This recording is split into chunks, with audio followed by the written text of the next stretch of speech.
think everybody's somehow happy because we have this beautiful sunny time during lunch.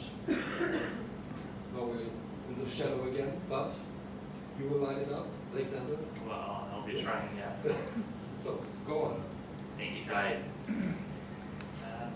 Hi, everybody. My name is Alexander Zurich.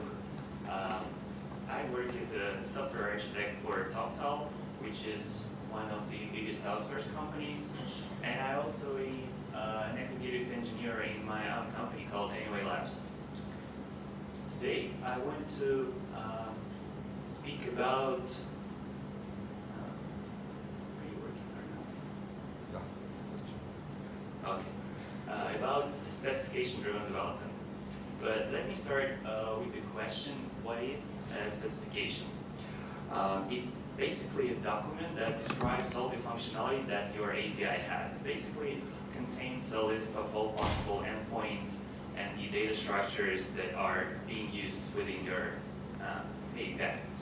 I actually want to know who is developer here. Can you please raise? Wow, that's a lot. Cool.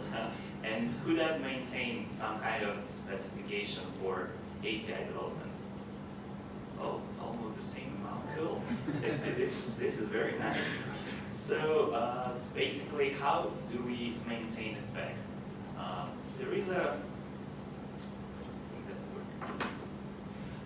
There is a kind of industry standard for API specification. It's an open API project. There are different ones as well, but I would say that this one is like the mostly well known. So it used to be called Swagger, but lately it was given to open source community and was renamed to Open API. And right now the current version is number 3, and we still call the version number 2, Swagger. And also Swagger is like a set of tools which you can pay for, and they help to develop and like maintain and test your Open API spec. So, by the way, anybody uses the Open API? Okay, cool. So,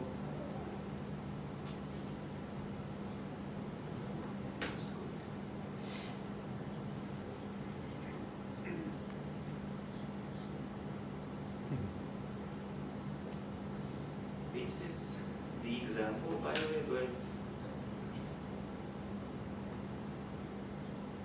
just a second, sorry. Nothing works. Okay, so this is the example of node in API JSON file. It's basically a JSON, but you can use YAML instead. It doesn't matter, just whatever you prefer. And it contains of 3 basic parts. The first one is header, which contains a title and description version of your API, along with some specific technical details, like what kind of data it consumes and produces, and so on. The other part is the list of all endpoints that you have, and the third part is the definitions of all the data structures. So here is the example, but what's the main problem with Open API JSON? The problem of maintaining it. The thing is, it's really verbose, and sometimes it's really hard and annoying to keep it up to date, to maintain it, because it really has a lot of different parameters and key values and all that stuff, and manually you almost cannot do it. There are different approaches and attempts to optimize the maintaining of Open API. The first one is the simplest thing that you can try is you can split your big JSON into smaller files, put it in some folders according to your project structure and so on. But this is quickly becomes hard as well, because as your project grows, like for the average project, you can have up to tens of thousands of lines of that Open API JSON file. And no matter if you can split it into multiple files, it's still hard to maintain. Some people do, they put their specification in code comments right next to code and use JSDoc, which is somewhat helps, but still, since your specification grows, it just spoils your code and it's hard to read the code and all that stuff.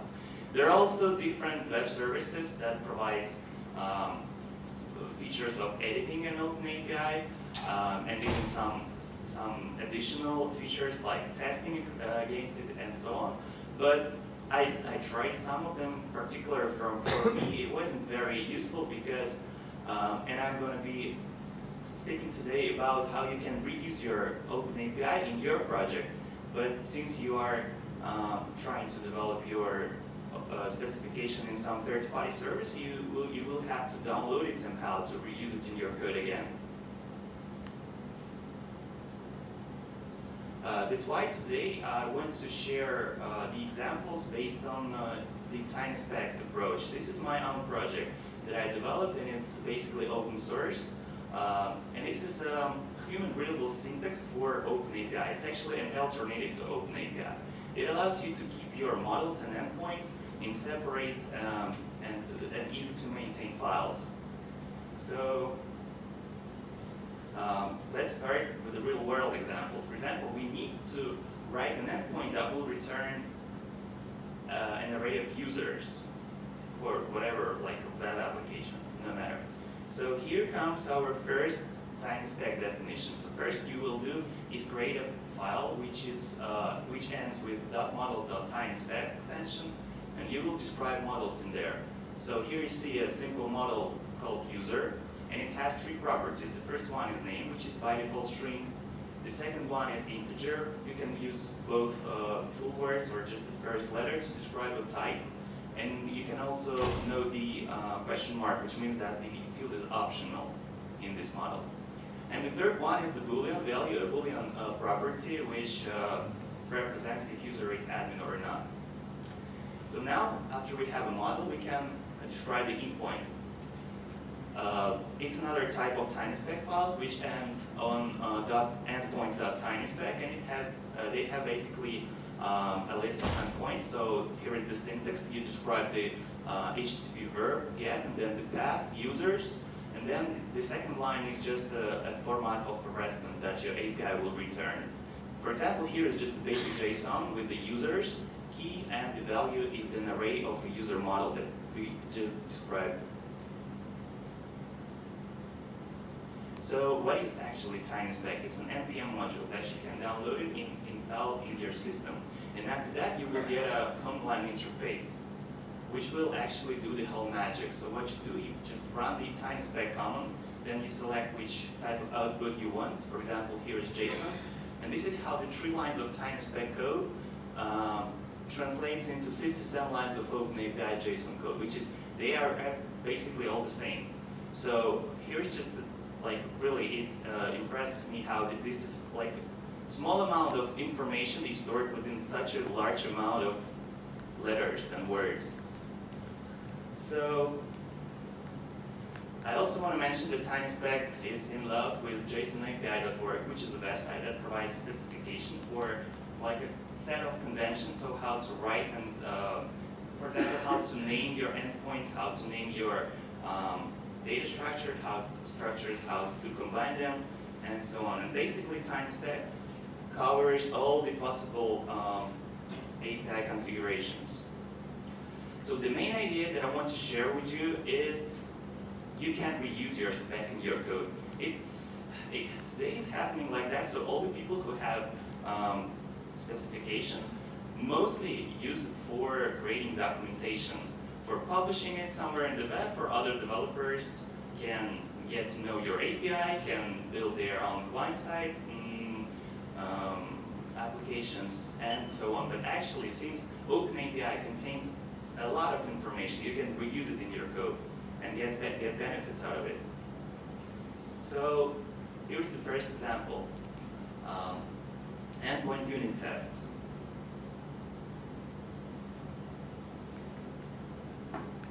So what's cool about writing unit tests for an API project? The thing is, you can write unit tests not only for specific classes or controllers. You can actually consider a whole endpoint as a unit in your API project. That's why you can test you can write unit test testing the entire endpoint. So what you do here, you emulated a real HTTP request, so you get a response from it and you check the response. There are specific testing frameworks that allow you to do so. Here are the examples.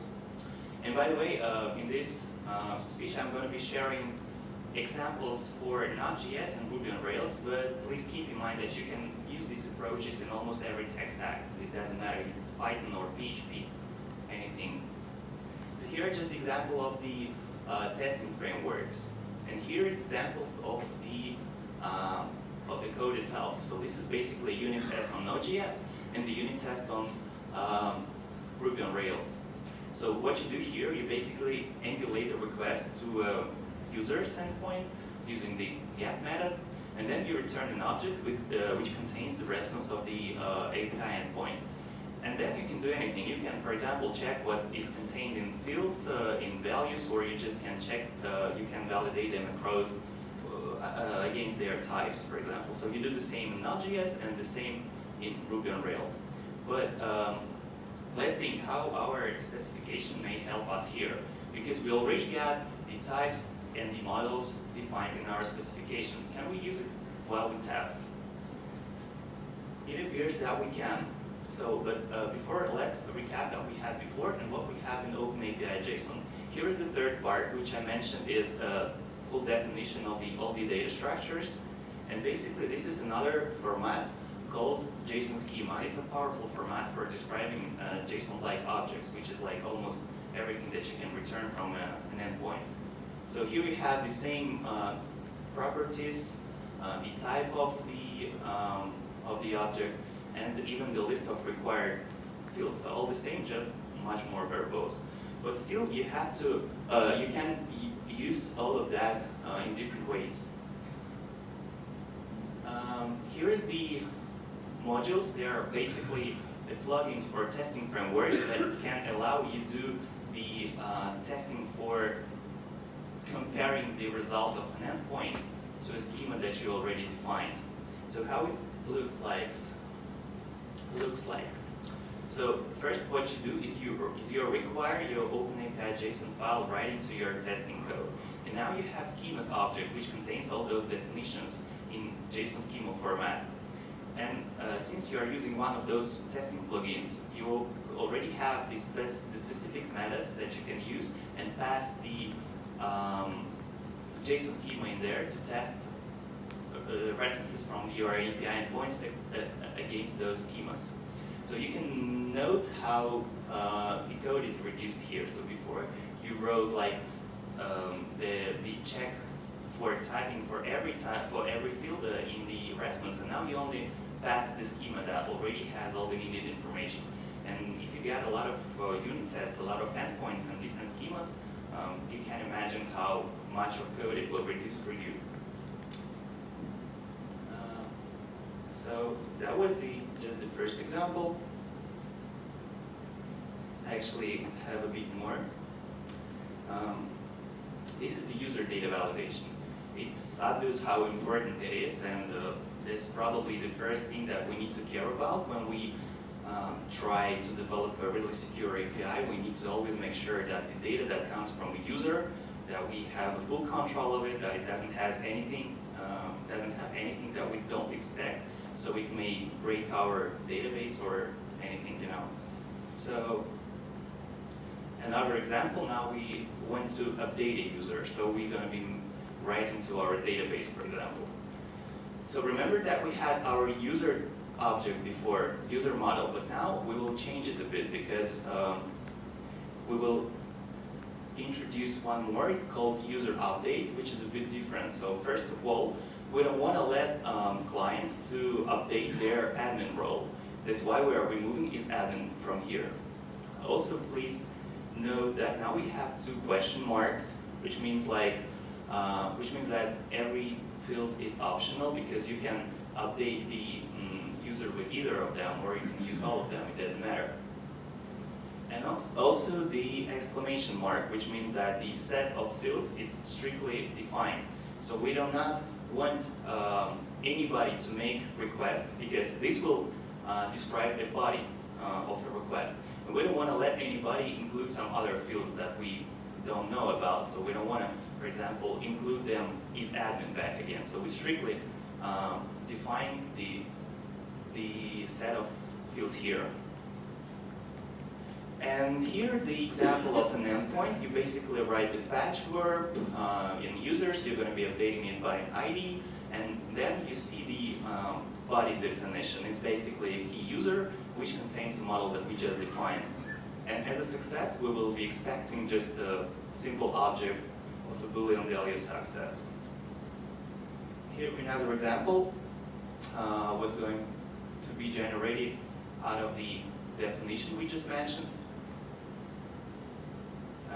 And now we want to know how we can use this OpenAPI and use this schema to validate. Before I mentioned that there were specific plugins for testing frameworks, but actually there are generic modules that you can use. Like in any case, you just pass the value and pass the JSON schema, and it will throw an error if it doesn't match. So here are examples for Node and Ruby, and here is the code in Node. So you get the data from the body, the first line, the second actually. And the next line is you pass the value and the schema to the validate function, which will match or not match, and in case it doesn't match, it will throw an error. So your endpoint will fail. And what's most important here, you can catch that error, and you can format it the way you want. And you can even describe the error type in your tiny spec model. You can define which fields it will have. And later, you can include it as the possible output of your endpoint as well, which is extremely useful because you can, for example, write unit tests that will test your fail situations. So you can imitate that you send the wrong data, and you can expect a correct error in that case, which is very important because errors are used, for example, by client-side developers because they use those messages to show error messages and so on. That's it for validation. And now about the serialization of models.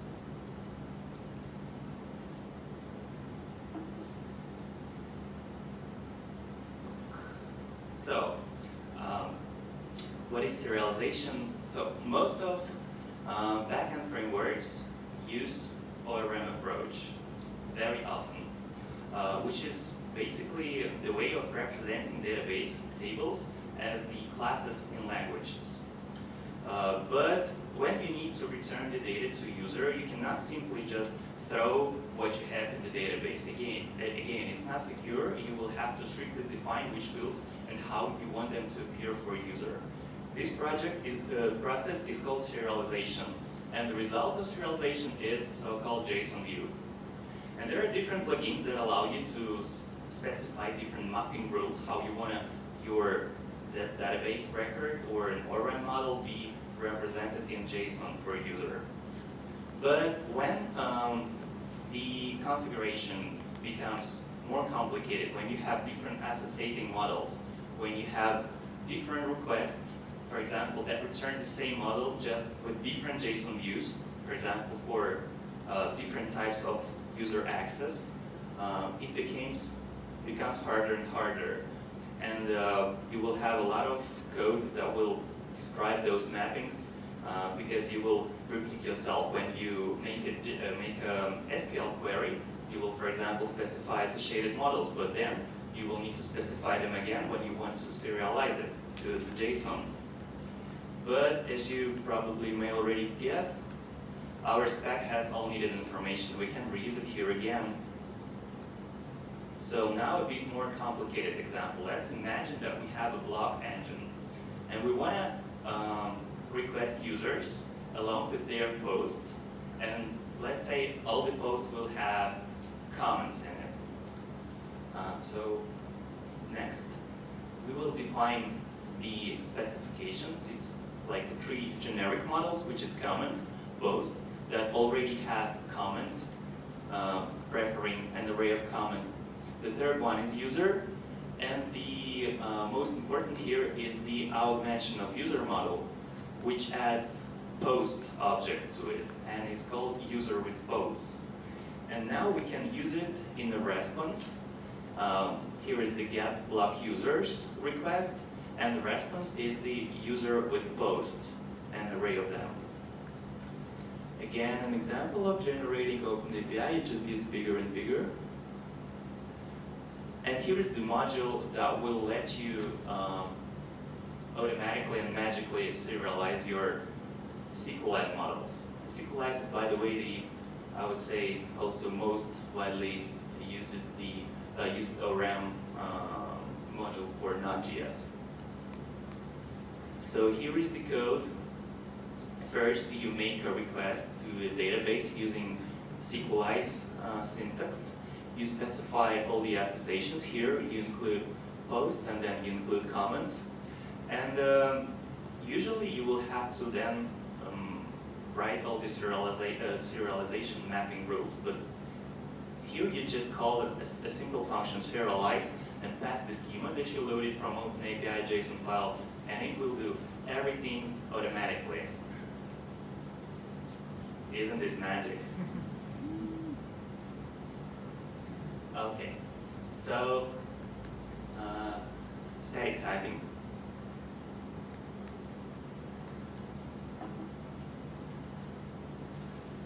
Anybody uses static typing like TypeScript or Flow, by the way? Not that much, but still. Okay, so you may already guess that you can generate type definitions out of OpenAPI schema, JSON schemas and OpenAPI specification. And there are modules for that in NPM. The one for TypeScript and the other for Flow. And here is the two steps of process. So first you generate OpenAPI, and the most interesting part, you use one of those modules to generate TypeScript definitions for that. Here is how it will look like, so you can remember the modules that we described before. And here is how it will look in API.ts file that we can use in our project again. And this is the example. So the same batch rotor, and here we apply typings for the user input that comes from body. It's very useful because we can now use the specific auto-completing, all that static typing stuff here. And also we can add typings to the response of our API, of our request. So here we mentioned what is serialized, which is like obviously also helps us. I haven't got an example here, but you can imagine that you can simply take these definitions file and give it to your colleagues who work for front-end development, because they can even use these definitions in their client-side code, because with that they can define the types of what your API returns for them. But I have an example of 5 minutes left. Okay, I'm almost done. Of the unit test, because you can also use the same types when you do unit testing, which is very useful because this can help you avoid errors in your data for your unit test. For example, this can help avoiding giving the wrong data to an endpoint and receive false positive there or another type of testing errors. And the last one is typecasting. Sometimes you just don't receive a proper JSON to your endpoint. For example, when you have a GET request or when you just don't accept JSON. And in this case, your server framework will parse this string and you will get this object where you can see that all the values are strings, which is probably not what we expect, because if we added the validation before, the validation will fail here because it will expect parent to be a number and parent 3 be a boolean, but it will not, so your validation doesn't work anymore, so you have to cast those values somehow before. You already know that we can use an NPM module and JSON schema for that. The module is called cast with schema. And right before you call your validate function, you will call a cast with schema function, which will the only thing that we'll do is just cast values to expected types. And right after that, you can safely pass those values to a validate function, which will finally figure out if they are valid or not. But basically, this is all I wanted to tell. I used these approaches during the last couple of years. I started a tiny spec project for my own. I was actually trying to, when I did not have an internet, I was trying to write an API specification with a pen in the notepad, and then it figured out that we can use it even in like a specification format. That's why it's in GitHub now, so if anybody is interested, I would be glad to receive some feedback and PRs and all that stuff. But it doesn't matter still, you don't have to use TinySpec, you can use whatever approach you like. Since you have an open API JSON or YAML, you can leverage all these approaches in your project. So that's it again. Thank you very much. Be happy to answer questions.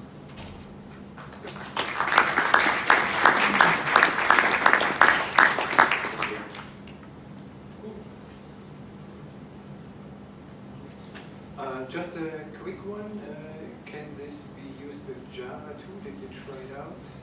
I haven't tried out, but I'm 100% sure that it can be used with anything, because in every language there are modules that can, one way or another, test data against these schemas. So you can use like almost all of those approaches everywhere.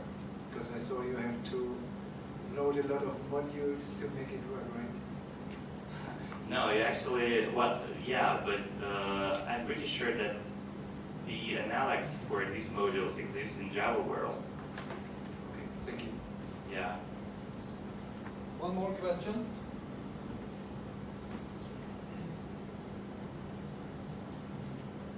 No question? So, thank you, Alexander. Thank you.